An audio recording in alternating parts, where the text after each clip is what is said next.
Flying Mule from California has a lot of information on research they've been doing on guardian dog tracking with GPS and watching them interact during lambing, etc. Oh, that's interesting. Cool. That'd be something. Yeah, Definitely something to look into. Yep. It's yeah. The whole that makes me think of when we're talking about calving. Like if we could stick a GPS collar on the calves when we can't find them. Yeah, this will be the last thing we talk about because I think we're roughly about an hour in. Yeah. But so we've talked about in the past, the biggest time sink that we deal with in the spring, I would say, period, is searching for calves. Because there are certain situations where we have to make a road drive, or we have to go across a road, or we have to put up a back fence for some reason because we're preparing to go on a long cattle drive or something, and we need to get every mother and every calf in the same paddock. And when a calf goes and lays down, or the mother hides it or stashes it somewhere, they're so difficult to find, incredibly difficult. You have to basically step on them to be able to see them. They just sit their head real And low they will lay not down, move. and they just disappear into the brush. It's like a deer. Yeah, it's like a fawn, really. Especially the red color. Yeah. It's like so well camouflaged, which is good for the most part because predators don't see them, but it's such a nightmare because then we spend literally hours and hours looking for calves in order to match them up with their mothers. And we've learned a couple tricks from last year. Yep. The mother is way better at finding the calf than you and I are, and so if you have the opportunity to leave the mother so she has access to go back to where that calf is. So if it's if you know it's in one paddock because you saw it in that paddock and you need to move to the next one, don't put a back fence in, or at least leave a gate open so the mother has the ability to go back. Yeah. And she'll go back and get the calf up and bring it. 90% of the time, she'll keep the calf with the mob, but just keep it hidden around the edges.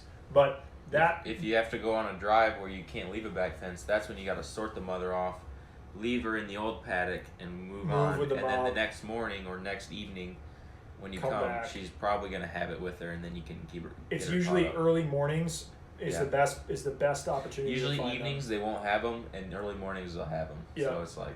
It's like a seesaw. If you can make drives in the morning early, if you need to make a paddock change or a drive where you have to have everybody, that's when your best chance of getting everybody is in the morning. Don't try to make an afternoon drive during calving season. It's a terrible idea. Especially if it gets into June and July where it's hot. Yeah. When the heat gets on, the calves, they just find a good spot, hunker down, and just hang out, sleep, and then the mothers will come back to them in the cool of the evening, before dusk. What we were alluding to is the fact that we started coming up with all these wacky ideas of trying to figure out how to find calves more effectively, how to save time. Yeah. I got a suggestion for someone to use thermal imaging, heat vision goggles or whatever, to be able to scan brush and be able to see them, which probably would work, but you'd have to know what area to look for in particular, and sometimes we don't even know that. Sometimes the paddock's so big that it's you'd spend just as much time even if you were able to see thermally where they were. Yeah. But then something we were thinking about is GPS tags, where if you have usually you see the calf day 1 or day 2 or whatever. If you could get some sort of a tag on it that is either I was even thinking, I don't know if people know those what are they called? Tiles.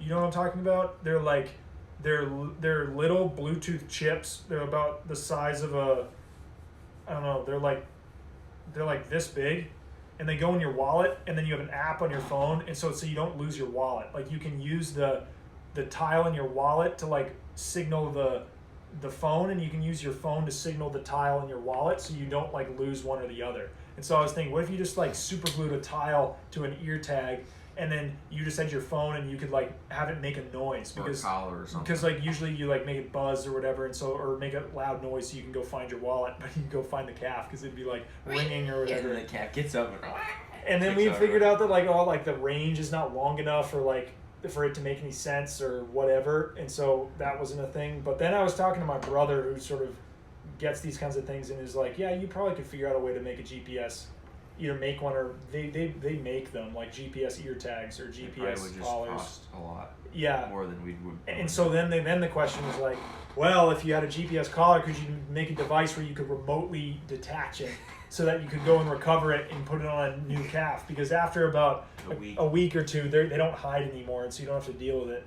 And so then after a week or two, you can't catch that calf anymore. Yeah. So anyway, just like crazy. And then you thought about the idea of dogs. Dogs, like if you could train like a bloodhound or like some sort of like tracking dog to like be able to find like calves. Which I don't know if you could do that, but like that would be so cool. Where like the cows move out of the paddock and you know there's a calf back in there, and you just let the dog in there and it sniffs around and finds the calf and gets it up, and then you can go and bring his mother back around and take the two of them into the new paddock. So